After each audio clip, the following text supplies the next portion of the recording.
1857 को बरसगीर में जंग आज़ादी हुई और इस जंग आज़ादी को मुसलमानों और हिंदुओं ने मिलकर अंग्रेजों के खिलाफ लड़ा। इस जंग आज़ादी की खास बात यह थी कि इस जंग आज़ादी में मुसलमानों और हिंदुओं ने मिलकर अंग्रेजों की नाक में दम कर दिया। खैर, इस जंग को तो अंग्रेज कुचलने में कामयाब हो गए क्योंकि उस वक्त वो दुनिया के सुपर पावर थे और उनके पास बहुत ही हाई टेक्नोलॉजी वेपन्स थी। लेकिन इससे अंग्रेजों को ये समझ आ गई थी कि अगर उन्होंने सब कॉन्टिनेंट में रूल करना है, हुकूमत करनी है, तो इसके लिए ये जरूरी है कि वो यहाँ डिवाइड एंड रूल पॉलिसी अपनाए। यानी कि इधर हुक्मरानी करने के लिए ये जरूरी है कि वो हिंदुओं और मुसलमानों को आपस में लड़वाएं और फिर उनके ऊपर हुकूमत करें। वैसे तो बरसगीर में हिंदू और मुसलमान हजारों सालों से इकट्ठे रह रहे थे, लेकिन अब अंग्रेज ने वो किया जिसने हिंदुओं और मुसलमानों के बीच में नफरतों को बहुत ज्यादा बढ़ा दिया। अंग्रेज ये चाहता था कि बरसगीर इंडिया के जो मुसलमान और हिंदू हैं ये आपस में लड़ते रहें और हमारे सामने ना खड़े हों। यानी कि वो ये चाहते थे कि ये जो हिंदू मुसलमान है ये हमको चैलेंज ना करें। तो इन्होंने एक प्रॉपर प्लानिंग के तहत फिसाद मचाना शुरू कर दिया। इन्होंने हिंदुओं को जाकर कहा कि मुसलमान जो है तुम पर हजारों साल से हुकूमत कर रहे हैं, इन्होंने तुम लोगों के साथ बहुत ज्यादतियां की हैं, इन्होंने तुम्हारे लोगों को जबरदस्ती इस्लाम कबूल करवाया, इन्होंने तुम्हारे ऊपर जुल्म किया। ये जो मुसलमान है ये तो इन्वेडर्स है, ये तो बाहर वाले इलाकों से आए हैं और तुम्हारी जमीन में आके इन्होंने कब्जा कर लिया। और अंग्रेज हिंदुओं को ये यकीन दिलाने में कामयाब हो गया कि अंग्रेज यानी कि वो उनके लिए मसीहा है। अब इन अंग्रेजों ने मुसलमानों को भी ये कहना शुरू कर दिया कि ये जो हिंदू हैं ये बहुत ज्यादा तरक्की कर रहे हैं। किस तरह तरक्की कर रहे हैं कि ये तालीम में बहुत ज्यादा आगे बढ़ रहे हैं और तुम बहुत ही ज्यादा पीछे रह गए हो और आने वाले वक्त में ये जो हिंदू हैं ये तुम्हारे ऊपर हुकूमत करेंगे और तुमसे बदले लेंगे, तुम्हारे साथ ज्यादती करेंगे, तुम्हारे साथ जुल्म करेंगे। और अंग्रेज मुसलमानों और हिंदुओं के दरमियान फसाद डालने में बहुत ज्यादा कामयाब हो गया, जिसकी वजह से अब मुसलमान और हिंदू एक दूसरे से नफरत करने लगे, एक दूसरे को बुरा भला समझने लगे। अगर तब इंडिया की आबादी देखी जाए तो तब इंडिया में हिंदू बहुत ज्यादा मेजॉरिटी में थे जबकि मुसलमान माइनॉरिटी थी। लेकिन यहीं पर कई सूबों में मुसलमान मेजॉरिटी में थे और हिंदू माइनॉरिटी में थे और इसी तरह कई सूबों में हिंदू मेजॉरिटी में थे और मुसलमान माइनॉरिटीज में थे। और तब इंडिया में बहुत ज्यादा प्रिंसली स्टेट थी और ये प्रिंसली स्टेट जो थी ये ब्रिटिशर्स के मतहत थी और इन प्रिंसली स्टेट का जो बादशाह होता था उसको या नवाब कहा जाता था या निजाम कहा जाता था या राजा कहा जाता था। इसी के बीच 1885 में एक retired British officer A.O. Hume ने कांग्रेस की बुनियाद रखी। तब उस वक्त एक मुसलमान लीडर थे जिनका नाम था सर सैयद अहमद खान। इन्होंने कांग्रेस की बहुत ज्यादा मुहाफ़ज़त की और उन्होंने वाज़ेह तौर पर मुसलमानों को ये कहा कि आप कांग्रेस ज्वाइन ना करें। अब सर सैयद अहमद खान का रोल बहुत ज्यादा इंपॉर्टेंट था। सर सैयद अहमद खान ने मुसलमानों को ये कहा कि आप लोग एजुकेशन पर फोकस करें, जिसकी वजह से सर सैयद अहमद खान ने पूरे इंडिया में बहुत ज्यादा स्कूल्स बनाए, बहुत ज्यादा कॉलेजेस बनाए और बहुत ज्यादा यूनिवर्सिटीज बनाई, क्योंकि उनके ख्याल में अगर मुसलमान आगे बढ़ना चाहते हैं, तरक्की करना चाहते हैं तो उसके लिए जरूरी है कि मुसलमान पढ़े लिखे हों। इसी दौर में एक लड़का था जो कि सियासत से बहुत ज्यादा दूर था, लेकिन वो सर सैयद अहमद खान के बनाए हुए स्कूल्स में तालीम हासिल कर रहा था और सिर्फ 16 साल की उम्र में ये लड़का इंडिया को छोड़कर बाहर इंग्लैंड पढ़ने जाता है। वहाँ ये लिंकन्स इन कॉलेज में एडमिशन लेता है और वहाँ बैरिस्टर की डिग्री लेता है। इस लड़के का नाम था मोहम्मद अली जिन्ना, जो कि बाद में मुस्तकबिल में बने पाकिस्तान के फाउंडर कायद आज़म मोहम्मद अली जिन्ना। वो अपनी डिग्री कंप्लीट करने के बाद इंडिया वापस आए और उन्होंने बॉम्बे हाई कोर्ट में लॉ की प्रैक्टिस करना स्टार्ट की। बहुत ही कम अरसे में उनका शुमार बॉम्बे के बड़े वकीलों में होने लगा और जो भी वो केस लड़ते थे उसकी फीस सबसे ज्यादा लेते थे। इसी सब के बीच वो सियासत में भी इंटरेस्ट लेने लगे और उन्होंने बहुत जल्द कांग्रेस ज्वाइन कर ली। ये वही वक्त था कि जब ऑल इंडिया मुस्लिम लीग बनी। कायद आज़म शुरू में यूनाइटेड इंडिया के बहुत ज्यादा हामी थे। शुरू में कायद आज़म ये चाहते थे कि जब अंग्रेज इंडिया छोड़कर जाएं तो इंडिया एक यूनाइटेड मुल्क हो। वो ये चाहते थे कि मुसलमान, हिंदू और सिख सब लोग मिलकर एक मुल्क में इकट्ठे रहे। कायद आज़म ने हिंदू मुस्लिम इत्तेहाद कायम करने की बहुत ज्यादा कोशिशें की कि किसी तरह हिंदू और मुसलमान एक हो जाए, मुत्तहिद हो जाए। इसी वजह से कायद आज़म को हिंदू मुस्लिम इत्तेहाद का सफीर भी कहा जाता है। 1916 के लखनऊ पैक्ट में कायद आज़म का बहुत अहम किरदार था। तब कायद आज़म मुस्लिम लीग और कांग्रेस दोनों के मेंबर थे और वो दोनों को रिप्रेजेंट करते थे। अगर कांग्रेस को जरूरत पड़ती तो वो कांग्रेस को रिप्रेजेंट करते थे और अगर जहाँ पर ऑल इंडिया मुस्लिम लीग को जरूरत पड़ती तो ऑल इंडिया मुस्लिम लीग को रिप्रेजेंट करते थे। लेकिन उनको जल्द ही इस बात का एहसास होने लगा कि ये जो कांग्रेस की पॉलिसीज है ये मुसलमानों के लिए बेनिफिशियरी नहीं। इस वजह से उन्होंने कांग्रेस से रिजाइन दे दिया और अब वो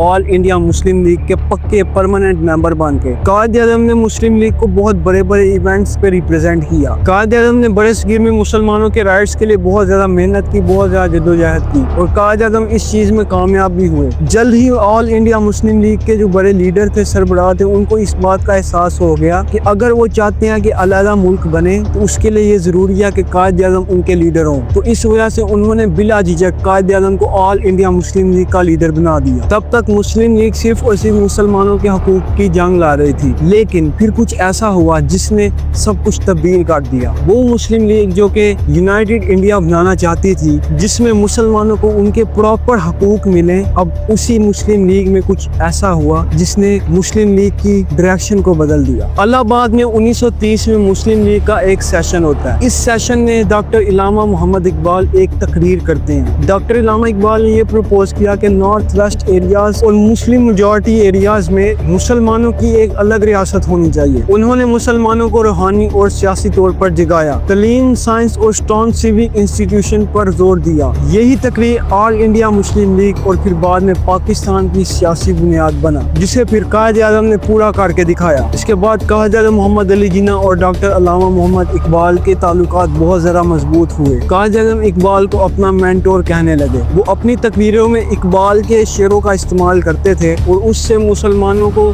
जगाने की कोशिश करते थे, मोटिवेट करने की कोशिश करते थे। लेकिन फिर 21 अप्रैल 1938 को अल्लामा इकबाल इस दुनिया फानी से रुखसत हो गए। इसके बाद कायद आज़म और ऑल इंडिया मुस्लिम लीग बहुत ज्यादा अफसरदा हुई, क्योंकि एक बहुत बड़ा लीडर अब इस दुनिया से चला गया था। कायद आज़म ने ये कहा कि इकबाल वो थे जिन्होंने हमें एक नया रास्ता दिखाया। इसके बाद कायद आज़म और ऑल इंडिया मुस्लिम लीग अपने गोल की तरफ बढ़ने लगी। इसके बाद 23 मार्च 1940 को मुस्लिम लीग ने मंटू पार्क में एक तारीखी जलसा किया। कायद आज़म मोहम्मद अली जिन्ना ने वो तकरीर की जो कि तारीख में हमेशा लिखी जाएगी। इस जलसे में ऑल इंडिया मुस्लिम लीग ने एक रेजोल्यूशन पास की, जिसमें यह कहा गया कि Muslim majority areas of India should be grouped into independent state. यही रेजोल्यूशन बाद में पाकिस्तान रेजोल्यूशन के नाम से मशहूर हुई। ये पहली मर्तबा था जब मुसलमानों ने खुल्लम खुल्ला एक अलग वतन की डिमांड रखी। इस वक्त कांग्रेस और अंग्रेज दोनों इस बात से हैरान थे, लेकिन अब बड़े सगीर के मुसलमान अपनी आइडेंटिटी और अपने मुस्तकबिल के लिए जाग गए थे। इस करारदाद के फौरन बाद दुनिया वर्ल्ड वार 2 में उलझ गई।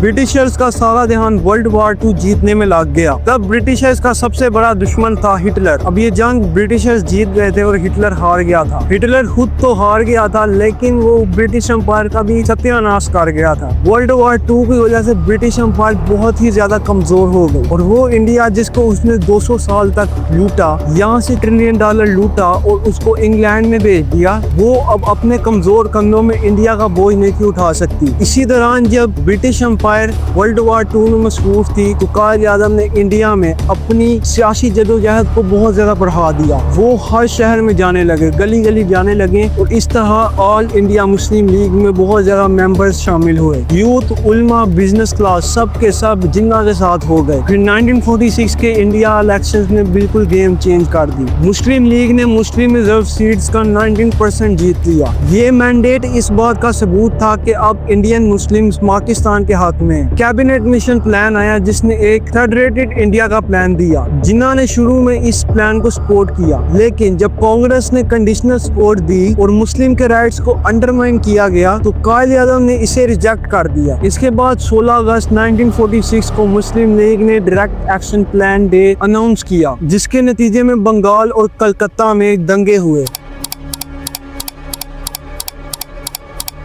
लाखों लोग मारे गए और हिंदू मुस्लिम दंगों ने ब्रिटिश एम्पायर को मजबूर कर दिया कि अब पार्टीशन के अलावा कोई रास्ता नहीं। 3 जून 1947 को लॉर्ड माउंटबेटन ने अनाउंस किया कि इंडिया 2 मुल्कों में बटेगा, इंडिया और पाकिस्तान। दोस्तों, उस वक्त इंडिया में बहुत ज्यादा प्रिंसली स्टेट्स थी जिनको इनडायरेक्टली ब्रिटिश एम्पायर कंट्रोल कर रही थी, और वहीं पर कुछ ऐसे एरियाज भी थे जिसमें डायरेक्टली ब्रिटिश एम्पायर का कंट्रोल था। तो लॉर्ड माउंटबेटन का प्लान बिल्कुल सिंपल था कि जो मुस्लिम मेजॉरिटी वाले एरिया हैं वो पाकिस्तान में शामिल कर दिए जाएंगे और जो हिंदू मेजॉरिटी वाले एरियाज हैं वो इंडिया में शामिल कर दिए जाएंगे। लेकिन जो प्रिंसली स्टेट्स हैं, इस चीज का उनको इख्तियार दिया जाएगा। वो अगर पाकिस्तान को ज्वाइन करना चाहे तो वो पाकिस्तान को ज्वाइन कर लेंगी, और वो अगर इंडिया को ज्वाइन करना चाहे तो वो इंडिया को ज्वाइन कर लेंगी। और फिर 14 अगस्त 1947 को रात के 12 बजते ही पाकिस्तान दुनिया के नक्शे पर एक नया मुल्क बनकर उभरा। इसका नाम रखा गया इस्लामिक रिपब्लिक ऑफ पाकिस्तान।